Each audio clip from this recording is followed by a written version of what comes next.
Hey guys, Gio here.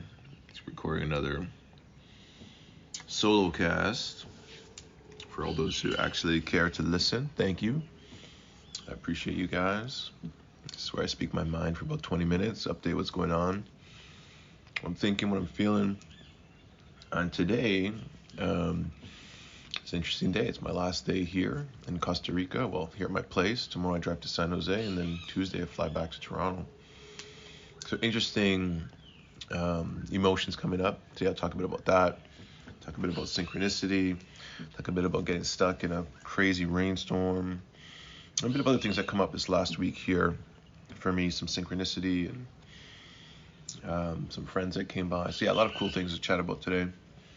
And if you want to reach out, those that do, you can reach me on Instagram at elementalgeo or on email breathe@elementalrhythm.com. If you got a question, something you want me to address, I always share my perspective. I don't know if I have any answers for anybody, but I can always share what I'm feeling. So yeah, Costa Rica, 8 months. Wow, it flew by. Even when I got back from Peru, I'm like, okay, still got 3 weeks left. And if I ever went on a trip for 3 weeks ago, 3 weeks is a super long time. But I'm working here on the computer, keeping really busy, doing trainings, working with breath work, and time just flies. I spend some time with the kids on the beach, and it's always you wish you had more time. Wish I could spend more time with the kids. Wish I had more time to finish my work. Wish I had more time to learn surfing and all these things. So one of the challenges for me, I guess, is really try to find balance and put more energy and time into things I really want to do. And that just really takes a lot of reflection and focus. And I think a lot of us, we get into this cycle of doing. When you give yourself the time to sit back and think, hey, do I like what I'm doing? Is this what I'm supposed to be doing? And if it's not what I'm supposed to be doing, what am I supposed to be doing? And that's a really big challenge. And luckily for you guys, there's a course on elementalrhythm.com called Creative Visioning Process. I highly, highly recommend it. Sometimes I share things that are effective for me. I'm like, I wonder if people are gonna get the same benefits out of these that I got, these courses or things. And the creative visioning process is one that really changed my life. And I think maybe on the next one I do, I'll read my letter to myself. But part of the process, in the end, you write this letter to yourself from the future. It has a lot to do with feeling, and the whole exercise goes really in depth. But you really just paint this picture of what your life is like. You make it a stretch, and you look at all the 7 areas of life, relationships, abundance, spirituality, health, etc. And when I did mine probably about 1.5 years ago now, it was just like, living in Costa Rica and all these other things. And when I look back at it now, it's like, wow, like almost all those things happen. And so I was like, I wonder if that's just me. I wonder if this thing works for others. And many people have done it, have shared with me that it does work. The problem is you got to do the practice. It's a bit of consistency, which a lot of people struggle with, including myself at times. But I had a friend who came to Costa Rica to visit, him and another friend of his that we'd met at Rhythmia, and he reminded me at Rhythmia, I shared this exercise. You had to condense into an hour workshop. I was like, dude, I re-listened to the letter, and at the time when I did it, I was kind of embarrassed even to say the things I was saying. There was other people were wandering around. I broke up the workshop. Hey guys, go outside, find a quiet spot, just record your vision into your phone so you can listen back to it as often as you can. It's like, yeah, I found that recording, I listened to it, and I'm like, dude, I couldn't believe every single thing in that exercise that I wanted, even though I thought it was impossible, happened. Kind of that's the power of getting clear. Because when we're not clear, we're doing things that may be out of alignment for us, that we think we're told. We have beliefs and patterns and programs in our mind that we've picked up over the years, being a kid, things our parents have heard, things that are modeled to us. And we go on this autopilot of just trying to keep going, trying to get through another day. And we get so swamped and buried in the shit that we lose sense of direction. And then we wonder why we feel out of alignment. We wonder why we feel these emotions come up, because when we feel unhappy, unfulfilled, we feel empty, we feel anxious, and that's just your emotional body trying to tell you, like, hey, we need to make a change. And sometimes it has to get really bad until we get pushed to make that change, because the uncertainty of change is a lot more scarier than the uncomfortableness of discomfort in the now. We know our level of discomfort, even though it sucks, but We know what it is. We know we can somehow manage to deal with it. Some of us do it in different ways, whether it's drugs, alcohol, TV, sex, food, whatever. We have these mechanisms to cope. And we can't imagine what it's like to make a change outside. All this fear comes up. But when you can start breaking through the fear, magical things can happen. And sometimes the process of getting to something different, like a new life completely, a lot of these things have to fall away. And I always tell people to watch out for synchronicities. So synchronicity to me is kind of twofold. One, I think it's an amazing awareness tool to let you know, like, hey, things are happening for you. You know, you're on the right path. But synchronicity doesn't always mean like, hey, I saw synchronicity, now I have to do this. So for example, you set intention to meet someone to help you with your business. I need a marketing person. And that afternoon you have lunch with someone just randomly, or you meet someone that's a marketing expert. And all of a sudden you're like, oh, you know, I manifested this. This is perfect. It's a sign. I gotta sign up for this person's top package and it's gonna change my life. So when you start asking for things and start manifesting, they come into your awareness. They probably were always there, but now you kind of have this awareness to see it. But you still need to really take some time to create some space and feel into it and not jump into things because of that. And that's some of the mistakes I've made in the past, is jumping too quickly at synchronicities. So I don't know if that makes sense, but the creative visioning process course on elementalrhythm.com is amazing. You know, it's a free trial if you guys want to try it out. 7 days, you can get through it. But if you do it, I would love to hear from you guys how you like it. Another interesting synchronicity is that, you know, I'm making a little like meditation room at the back of my house in Toronto. I haven't even seen it yet. I'm trying to finish the renovation from Costa Rica. Started last year in COVID, or maybe 2020 in COVID. I don't even know when I started, but I was like, oh, if I get locked down again, I need a space that I can have to myself that feels kind of like a special space in my house. And at Rhythmia, they have these crazy installations in the ceiling. It's like 3D wood art. And, you know, they have like Flower of Life and Sri Yantra Mandala. I was like, oh, that would be so cool in the back of my house, maybe over the fireplace, maybe on the ceiling, like they have at Rhythmia. And so I asked my friend Sachin, who had bought me one as a gift, where he got it. And so he puts me in contact with this guy, and I start emailing him back and forth. And we have this conversation, and I'm asking him to help me, you know, do you know how to mount in the ceilings? I've never done that, I'm not sure. And nothing really happens. I figured, you know, it's better if I'm back there to deal with this, because I can't, sometimes when you can't see it in a space, you can't even measure it, it's hard to tell like what size to get, and they're not cheap. So I left off, like, you know, I'll probably wait. And I'm at this event here at Lionheart Summit, which I'll get to in a second, which was awesome. I go to dinner, it's the opening, so I'm just there to facilitate, so I'm not really part of the event. I'm kind of part of the facilitation crew, but it's a lot of like investors and companies that are part of this fund. It's like a VC fund that's investing in like sustainability and mental health and psychedelics, and it's a really cool initiative to help extend the probability that humanity survives beyond 2100. That's one of their goals. Apparently there's a 1 in 6 chance that we're going to make it. So I'm an optimist. I'll take 1 in 6, but their goal is to try to get that percentage higher. And so I go to the dinner, few pretty full tables. I'm like, yeah, I'm just gonna sit by myself, see if someone interesting comes to sit beside me. And so this guy comes, and we're chatting, and he starts asking me questions about breath work, and I'm telling him, and I'm like, yeah, just follow me on Instagram, you can, you know, connect with me there. And his internet's not working, so I'm like, hey, what's your internet? What's your Instagram handle? It's like, yeah, Activated Art. And so I start typing it in. I'm looking at it. I'm like, shit, this is Activated Art. And I said, I'm pretty sure his name was Jeremy. If not, I apologize. And I'm like, dude, we were just emailing each other like 2 weeks ago, randomly from LA, and now we're sitting at a table together. I was like, wow, that's so crazy how things work sometime, and like the probability of that is either really low or 100%, because when things are supposed to happen, they're supposed to happen. There's only one way that life unfolds. And I think that we're kind of going through this experience. It's probably already predetermined. Like, what's going to happen from now is probably already going to happen. But it's the awareness that we move through it in this life to experience all these things that are happening to us, for us, through us. So that was really, really interesting. But I didn't make any meaning of it. I'm just okay, it's allowed to unfold. In the past, I'm like, oh, it's a sign. Maybe I should sell this art or work with him in some way, or I have to buy it now. And I've learned to have patience, to bring more awareness. Okay, I met this guy maybe for a reason.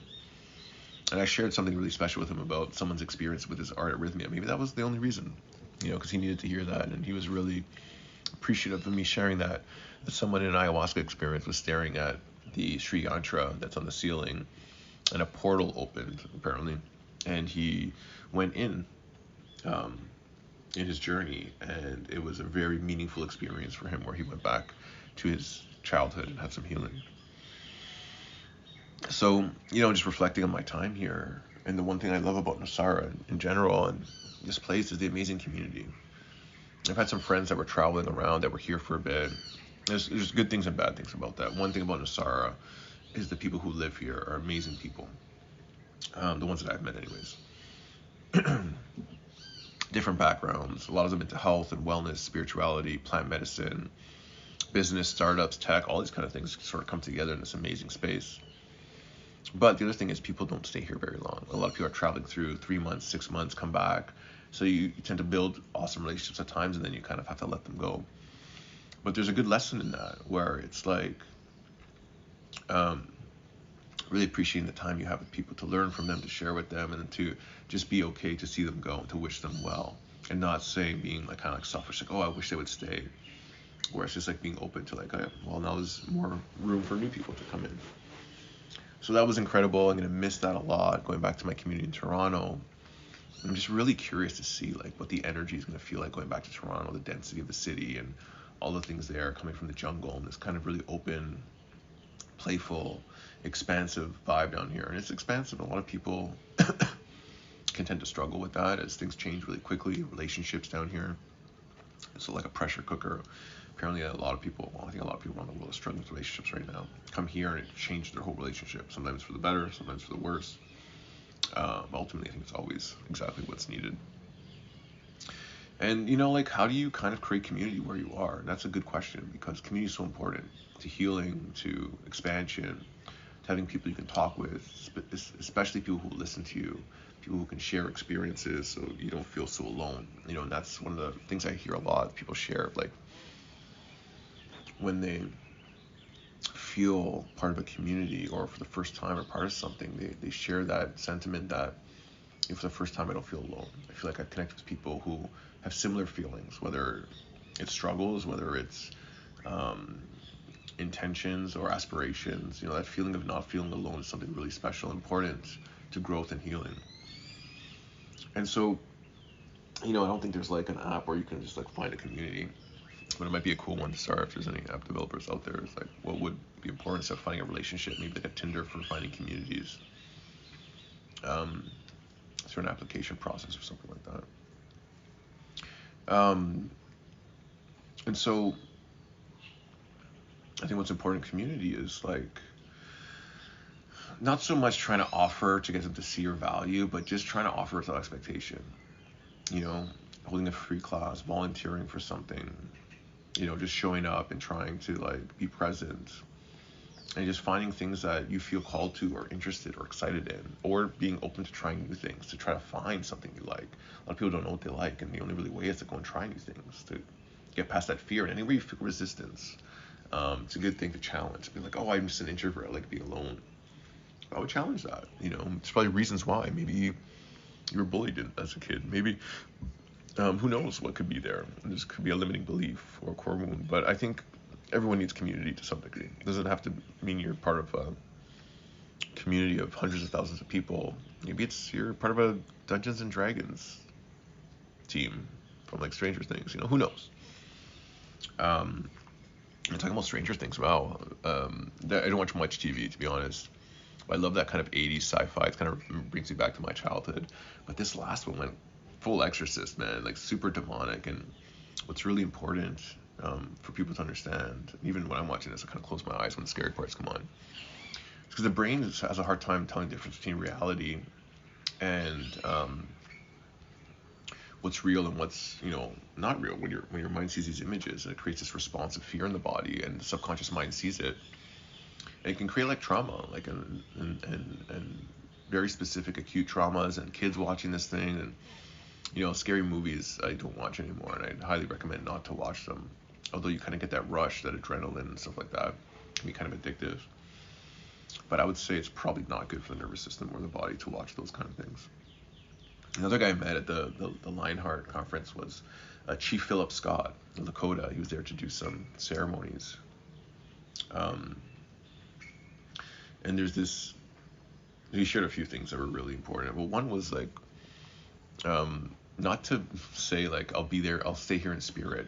He said, always bring your spirit with you wherever you go. When you're ready to come back, come there. But when you're intending to leave your spirit behind in a place, you're gonna feel this disconnection. And we don't need spirits wandering around. He said, so bring your spirit with you, and I love that. When you go somewhere and be fully present, show up with everything, spirit, body, mind, and then when you go, you take it with you and you integrate that fully. He also shared the prophecy of the eagle and the condor, and it's when these two birds fly together, there's gonna be unity and peace. And the eagle is North American, and the condor is South American. I was just in Peru and got to really feel that condor energy in the mountains in Peru, and there's a few other solo casts I shared about that.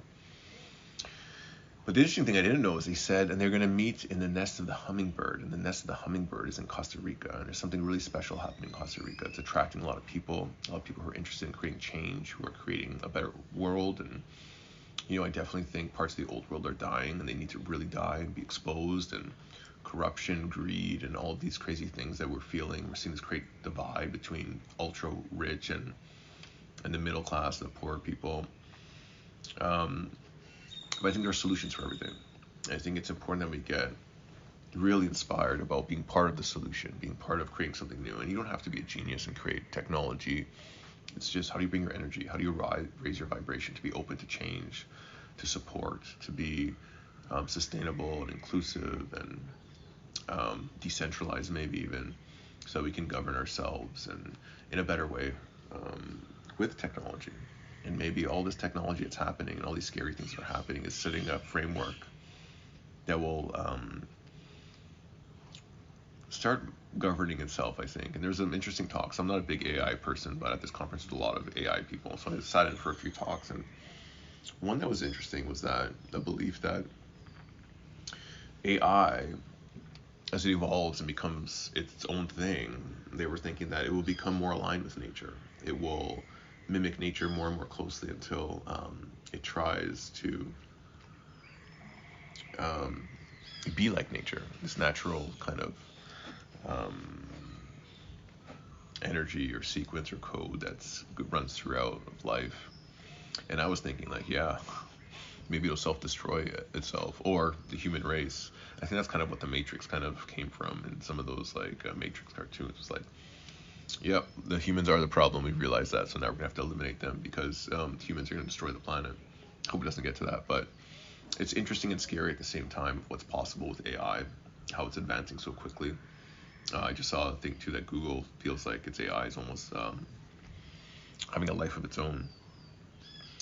Yeah, what else? There's a really interesting talk about authenticity and really, trying to define what that means.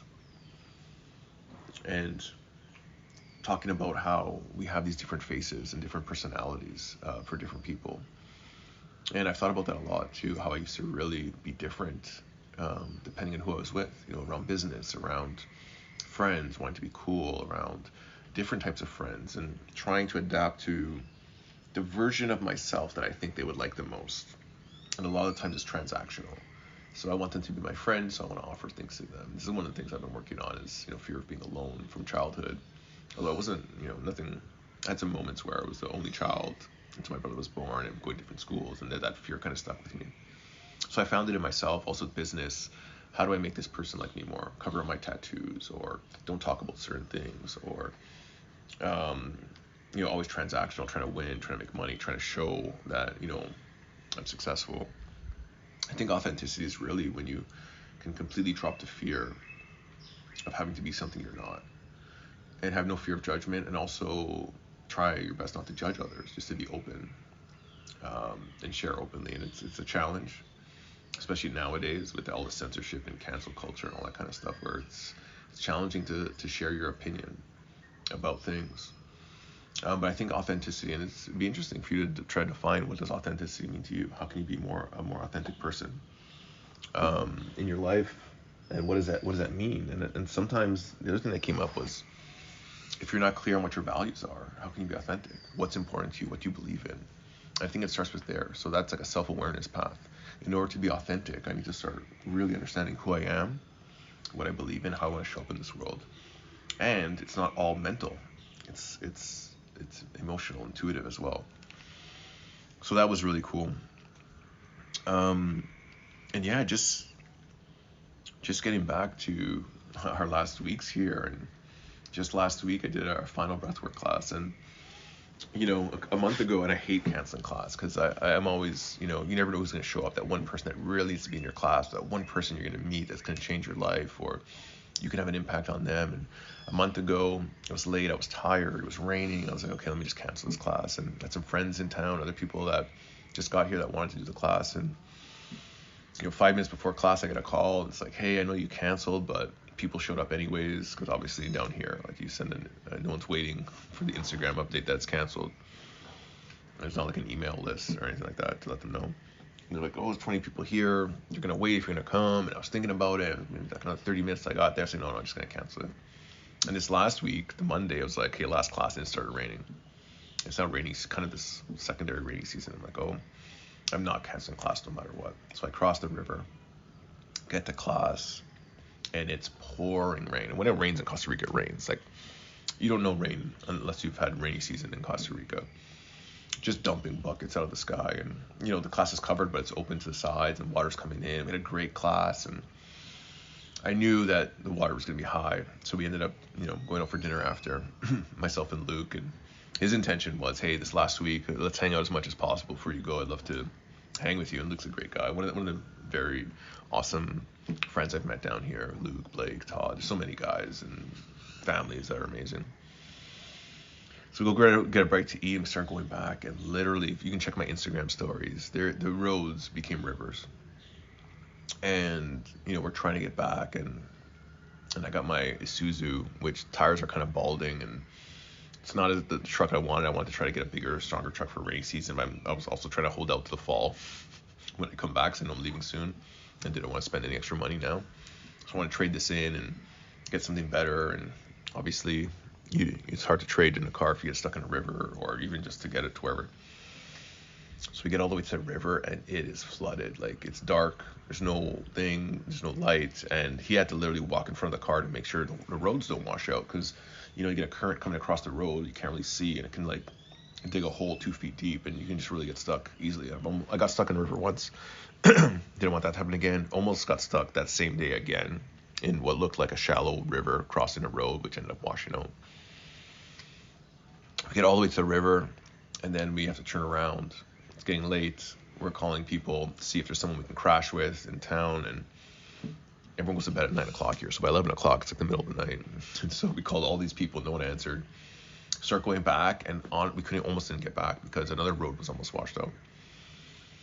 We took the chance, went through that, got through, and had to spend the night in town. By 1 o'clock the next morning, we got all these messages back, hey, you should just showed up at my house, and you just came, and blah blah blah. We ended up having one car on one side of the river, one car on this side of the river for like 4 or 5 days, which was actually good because a little man bridge you can cross. So we actually were able to still access town in our last week. It was a crazy experience, but I just felt so at peace and just wasn't worried at all, and just trusted that this was how things were supposed to go down. And it just reminded me of a lesson, like to be patient, and that nature is super powerful and you don't want to mess with it. And to be grateful. The rains are just such an amazing, powerful thing that brings so much life. And if the planet doesn't want us here, it can get rid of us in a second. When it's time to say, hey guys, like, we need to back off a little bit, it can just wipe everything out, and nature will still be here. Mother Earth will still be here. Us humans think like, oh, climate change, and we have this big impact, and we'll be gone long before the Earth. So when it's time for the Earth to say, hey, enough's enough, we're going to be wiped out. I ended up spending time with Luke every single day. It's been crazy, but since then, we've had to share cars, bring our kids to school, and yeah, just patience, where maybe in the past I might have tried to cross the river or gotten really nervous or worried or all these kind of things. And you're just like, hey, it's okay. We got to spend the night here. We got to sleep in the car. We got to find a hotel. Found a hotel. It was great. And then we ended up connecting with all these people that we sent messages the day before and had a conversation. So it was perfect. And so going back, there's some things I'll miss here for sure. Beautiful Pachamama, Costa Rica, the birds, the ocean, just the life here is just different. And you can focus on the things you're going to miss, and you can focus on all the things that I'm not looking forward to back in Toronto, the things that are going to create stress and all that kind of stuff. But the reminder was just focus on the things to be excited about in life. Focus on all the things that really bring you joy and excitement. Do more of that. And the other stuff, you have to deal with it. You can't just avoid it. But don't put too much energy into worrying about it or trying too hard or all those kind of things. Just focus on what's the things you're excited about, the experiences, the people, everywhere you go. And that's how you make life magical. It's like get excited for anything there is to get excited about, and focus your energy there and attract that energy into your life. And just get clear on what's important. So I will give an update next week when I'm back in Toronto to see what that's like. I'm excited. All my Toronto friends, if you're listening, I'll see you soon. Let's connect this summer for sure. And Costa Rica, I'll be back. And I look forward to being back here in the fall and just going with the flow, finding that balance that's good for me and my family, and trusting that all abundance will be provided. So set that intention together to live an abundant life full of joy, love, happiness, prosperity. Please connect. I'd love to hear feedback if you're listening to these things. And hope to see you soon. If you want to check our schedule online for the summer, we got some amazing events, teacher trainings for breath work, and cool experiences lined up. And also some stuff next year if you want to come to Costa Rica. There's going to be men's retreats, probably some other awesome experiences. So let me know and I can share that with you. Have a great day, guys. Peace.